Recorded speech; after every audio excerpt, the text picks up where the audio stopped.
எந்த ஒரு நாடு அல்லது மாநிலம் ஹெல்த் ஸ்டேட்டஸில் எப்படி இருக்குது அப்படின்னு சொல்கிறத வந்து சுகாதார குறியீடுகள், அதுதான் வந்து ஹெல்த் இண்டிகேட்டர்ஸ் தான். ஐஎம்ஆர், எம்எம்ஆர், அதாவது 1 வயதுக்குட்பட்ட குழந்தைகள் இறப்பை வந்து இன்ஃபென்ட் மார்ட்டாலிட்டி ரேட்டுன்னு சொல்லுவோம். மகப்பேறு இறப்பை வந்து மெட்டர்னல் மார்ட்டாலிட்டி ரேட்டுன்னு சொல்லுவோம்.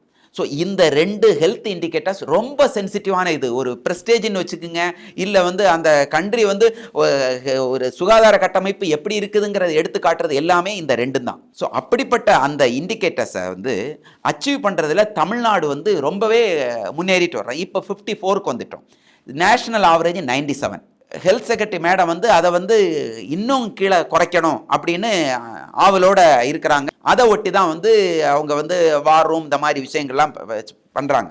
நாங்கள் இதை எல்லாமே வரவேற்கிறோம். ஆனால் களத்தில்னா நாங்கள் வந்து நோயை விரட்டணும், மக்களை வந்து காப்பாற்றணும், அந்த போரில் தான் நாங்கள் இருக்கிறோம். ஸோ அதுக்கு எங்களுக்கு ஹேண்ட்ஸ் வேணுமா இல்லையா? போர் வீரர்களே எங்களுக்கு இல்லாமல் நீங்கள் வார் ரூம் மட்டும் வச்சுட்டு நீங்கள் எப்படிங்க கண்காணித்து என்ன பண்ண போகிறீங்க? நீங்கள் இது வந்து உண்மையிலே எங்களுக்கு வந்து ஒரு பக்கம் வந்து என்ன சொல்கிறது, உண்மையிலே வந்து வெந்த புண்ணில் வேல் பாய்ச்சுற மாதிரி இருக்கு.